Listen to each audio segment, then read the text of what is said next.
এই যে আমরা ত্রিকুট পর্বত গেছিলাম, তারপর সেখান থেকে আমাদের অটোওয়ালা নিয়ে এলো হচ্ছে গিয়ে তপোবন। অর্থাৎ চলুন দেখা যাক এখানে একটা পাহাড় বা গুহা টাইপ কিছু রয়েছে।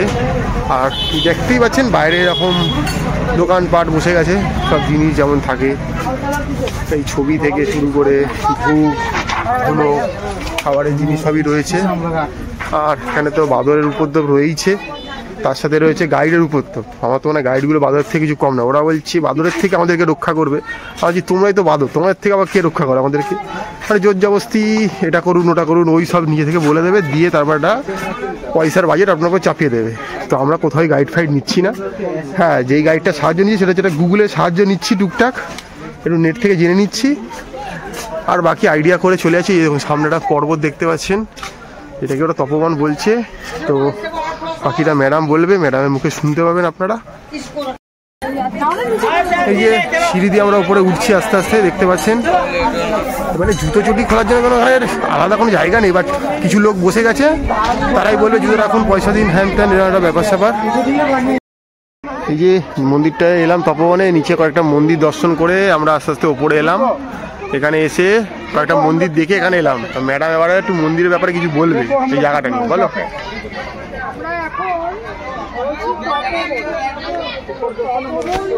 ভারতবর্ষে তপোবন কিন্তু অনেকগুলো আছে।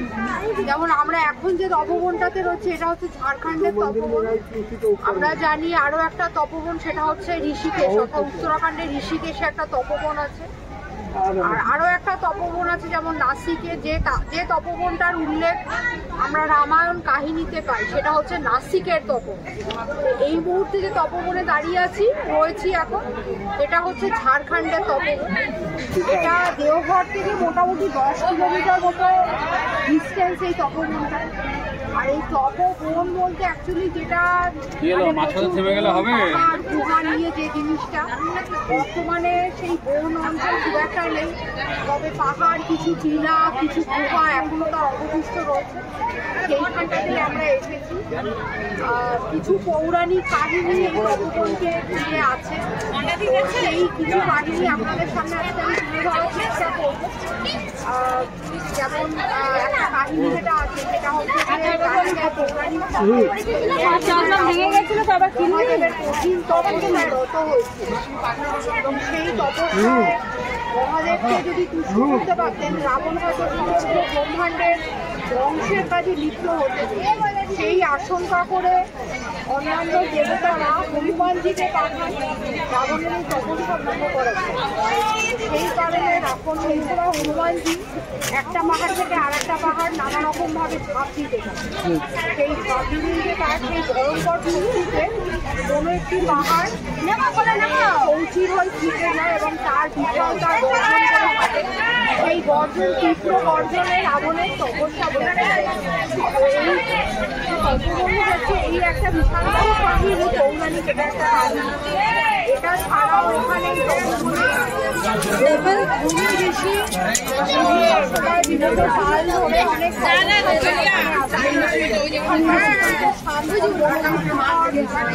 পরিবেশ, সেই কারণে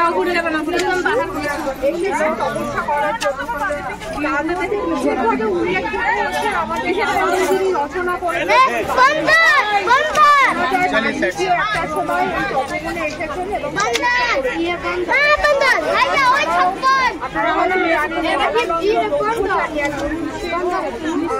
সন্ন্যাসী তার অনেক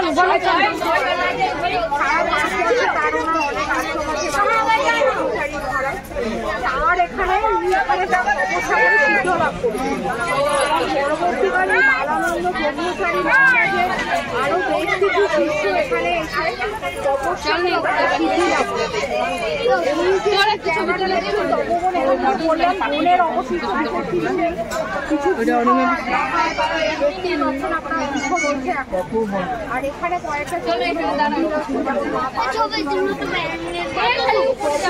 মহাদেবের মন্দির, হনুমানজির মন্দির, এরকম কিছু মন্দির আছে।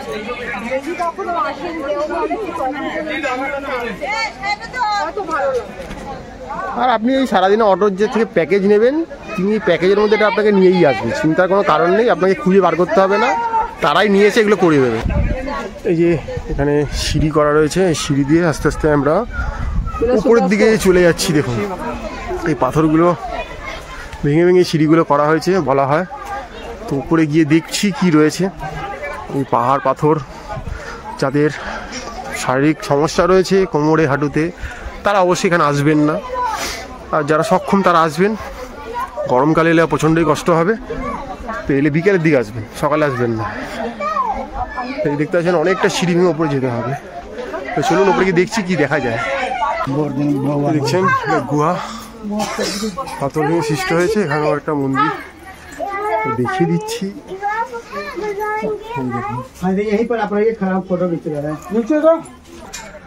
বেশ অনেকটা উপরে যেতে হচ্ছে, রেলিং করে দেওয়া আছে ধরে দেওয়ার জন্য। আর এই পাহাড় থেকে ওই দিকের ওই যে ত্রিকুট পাহাড়টা দেখতে পাওয়া যাচ্ছে। দেখুন যেটা আপনারা দেখেছেন, আমরা দেখালাম ত্রিকুট পাহাড়, যেখানে সেই ভয়ঙ্কর রোপওয়ের মর্মান্তিক ঘটনা ঘটেছিল। আমরা আগেই ওটা কভার করে এলাম, তো এবারে আমরা এসেছি তপবনে।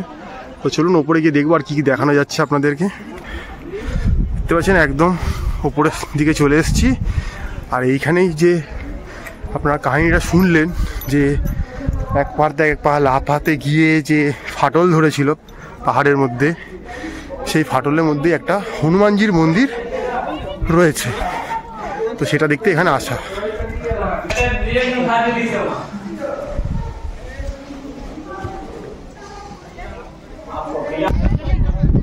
এই যে দেখতে পাচ্ছেন একদম টপে চলে এসেছি। এখানে এসে মানুষ ছবি তুলছে, সেলফি পয়েন্ট তৈরি হয়ে গেছে একটা, সামনে রেলিং দেওয়া রয়েছে, কারণ না হলে তো বুঝতেই পারছেন মানুষ আনন্দ উচ্ছ্বাসে ভেসে একটা অঘটন ঘটিয়ে ফেলবে। তো আসবেন, এখানে ভালো লাগবে। দেখতে পাচ্ছেন প্রচুর জনসমাগম হয়েছে।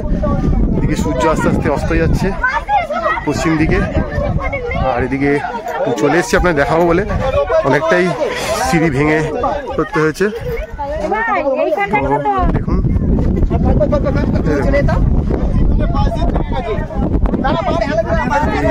সুন্দর পরিবেশ, প্রচুর রয়েছে, অসম্ভব সুন্দর। আর এখান থেকে দেখতে পাচ্ছেন ওই যে পাহাড়টা দেখা যাচ্ছে। আবার উপরে দেখাচ্ছি পাহাড়। তো আসবেন, আপনাদের ভালো লাগবে। ভিডিওটা দেখতে থাকুন, লাইক করুন, সাবস্ক্রাইব করুন। আপনাদের আরও ভালো ভালো ভিডিও নিয়ে আমরা আসছি। এই যে দেখছেন এখানে এই গুফাটায় ফাটানো হয়েছিল, তো এটা করে দেখতে দেখতে চলে যাচ্ছি। দেখুন, আর এই যে বেরানোর রাস্তা, এই যে দেখুন এই পর্বতগুলোকে হনুমানজি চৌচির করে দিয়েছিল ফাটিয়ে। তো এইগুলোই এখানে দেখার জন্য আসবেনই তপবনে। এই যে দেখছেন এইখান থেকে এসে একটা গুফা রাস্তা নেমে যাচ্ছে। আমরা আস্তে আস্তে ভেতরে যাচ্ছি, কি আছে দেখা যাক। বলছে হনুমানজি আছে ভেতরে।